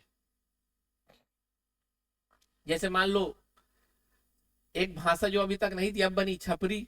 ठीक है। अब कोई ऐसा मिलता था जिसके मान लो बाल वाल ऐसे हो, ठीक है, मान लो कान में ऐसे लगा, ठीक। ठीक, अब बताओ, प्रकृति ने इसको तो बनाया था पर इसके लिए भाषा नहीं बनी थी, अब जाके बनी ये छपरी। ठीक है। तो अब आप जब ऐसे लिखते हो छपरी स्टाइल, ठीक है, तो समझ में आ रही बात। भाषा तो धीरे धीरे चीजों की बन रही है, इसीलिए डिक्शनरी के शब्द बढ़ते जाते हैं। और कोई नया शब्द जो बना हो भी, ये छपरी शब्द कोई पुराना थोड़ी है, नया ही तो बना है। वैसे ये शब्द कई मायनों में गलत भी है, क्योंकि एक स्पेशल तरह के लोगों के लिए है, उस तरह नहीं बोलना चाहिए। जो छप्पर में रहते हैं उनके लिए बोला जाता है, पर छप्पर में तो कई अच्छे लोग भी रहते हैं। ये शब्द कहीं ना कहीं कई मायनों में गलत भी है, क्योंकि ये बहुत इलिसिट जनरलाइजेशन कर देता है कि जो छपरी में रहता है, छप्पर में रहता है, वो एक प्रकार से ऐसा होता है, ऐसा नहीं है। ये एक से एक बंगले में रहने वाले भी होंगे।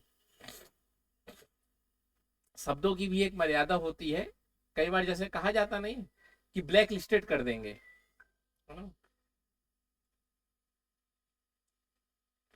क्लास में हूँ, क्लास में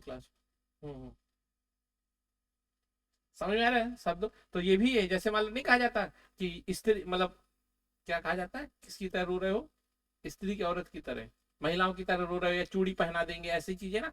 ये सब भाषा का बहुत गलत है, अमर्यादित यूज है ना। भाषा हमेशा बहुत तटस्थ होनी चाहिए।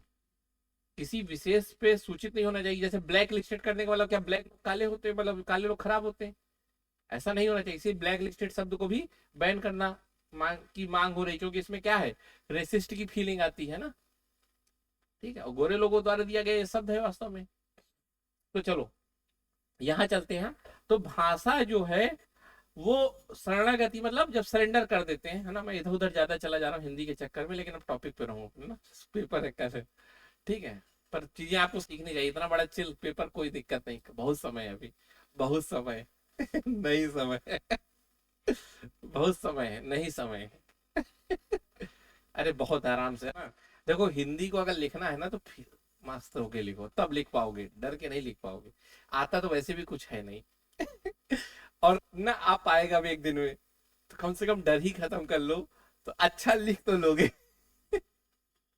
चलो, कछु काहे मोरे अधर न सुखे, मतलब ये कह रही है इसमें नायिका कि मेरे पास कोई शब्द नहीं अब कहने को, सरेंडर हो गई। और यही भक्ति की सबसे चरम अवस्था है, कि हे ईश्वर बचा लो। जैसे अभी क्या है, सपोज करो, है ना, तुम लोग तो छोड़ो, पॉलिटिकल साइंस वाले इंपॉर्टेंट के लिए बैठे होंगे। ठीक है, अभी 10:40 है। ठीक है,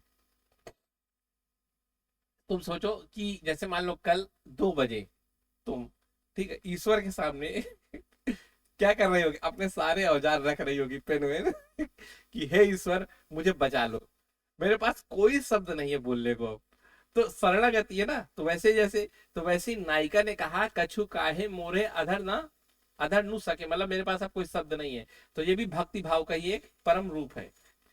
ठीक है, तो ओवरऑल यही सब लिखना है।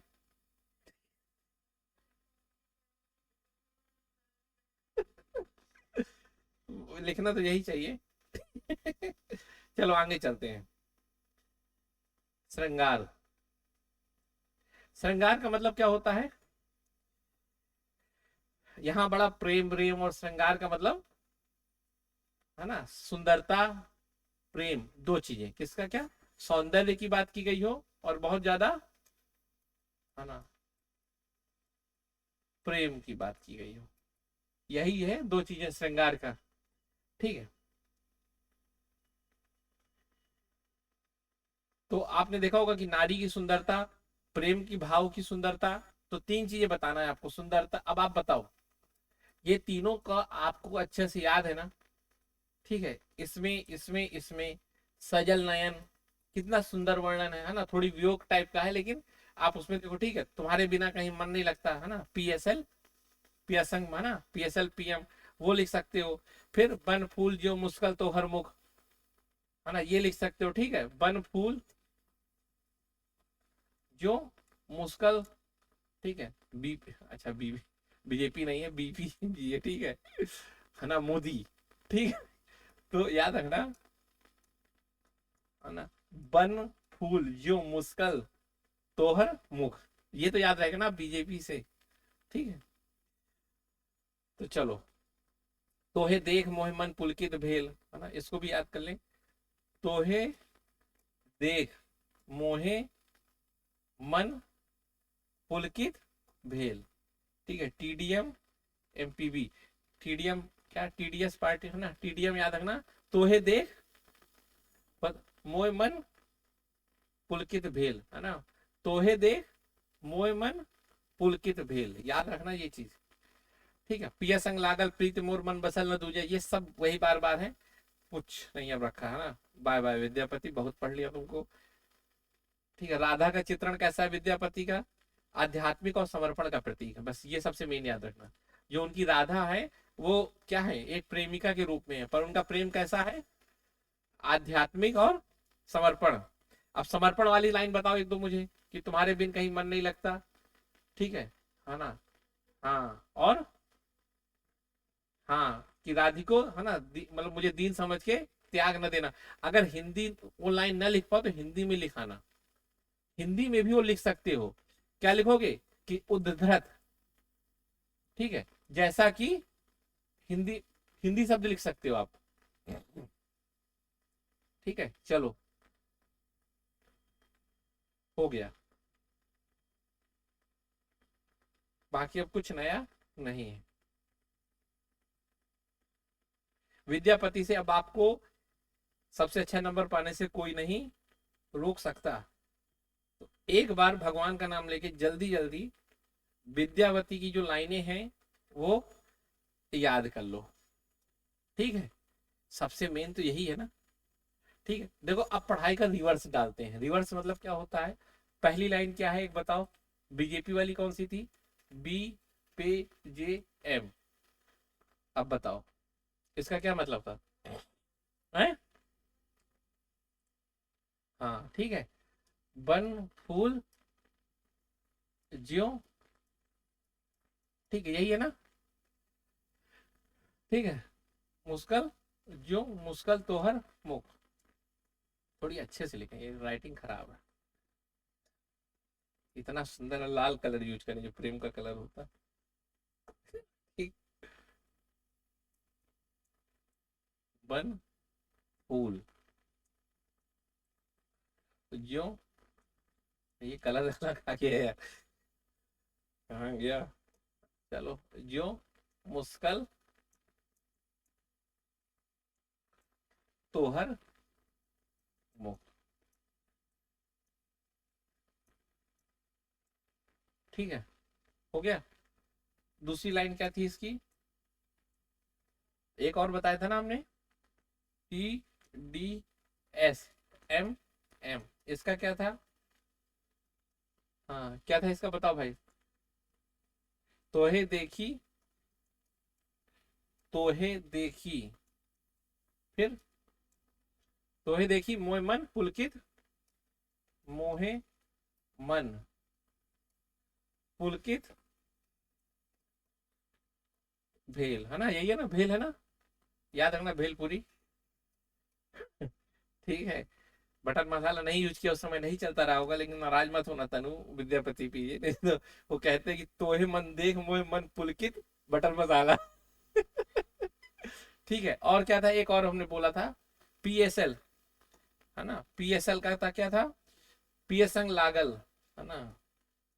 और एक बात आपको मैं और बताऊं, कि जो बॉलीवुड में गाने वाने लिखे जाते हैं ना, वो इन्हीं सबको लाइन ले ली जाती है कुछ कुछ।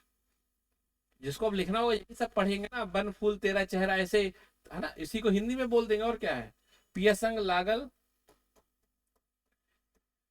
ठीक, अब याद रखना एक और इम्पोर्टेंट बहुत लाइन है इनकी, है ना? यहाँ लिख देता हूँ कि दीन जानी के, है ना? दीन जानी के कहियो न तजो। ये तीन लाइनें, चार लाइनें रट लेना। अब इसमें देखो, एक सजल नयन भरे, अब काव्य दृष्टि आए। ठीक है, तो सजल नयन में अवहट्ट भाषा। ठीक है, फिर प्रकृति से सुनना, स्त्री के, तो सारी हेडिंग सेम है, और ये सब आपको चिपका देना है। ठीक, तो ये आप चाहे तो अपने हाथ में, सबसे पहले कोशिश करिएगा दिमाग में लिख के जाइए, फिर अगर हो तो हाथ में लिख सकते हैं अपनी जिम्मेदारी पे। ठीक है, और बाद में जैसे अंदर जा रहा है तो आप अंदर तक मत लेके चले जाना, ऐसे ऐसे पढ़ते हुए जाना। ठीक है, और कुछ चीजें ऑफलाइन बाद में बताऊंगा, ऑनलाइन हर चीज नहीं बताऊंगा। ठीक है, तोहे बिना कैसे कटे रैन, तोहे बिना कैसे कटे। अब ये गाना है नहीं कि तेरे बिना कैसे कटे रातें, शायद उस कवि ने यही पढ़ा होगा, लिख दिया होगा। ठीक है, तो समझ में आ गई बात? कोई दिक्कत? तबीयत सही है ना? लग नहीं रहा मुझे थोड़ी। ठीक है, तो चलो यहाँ से विद्यापति का द एंड। ठीक, तो समझ में आ गई बात? हेलो।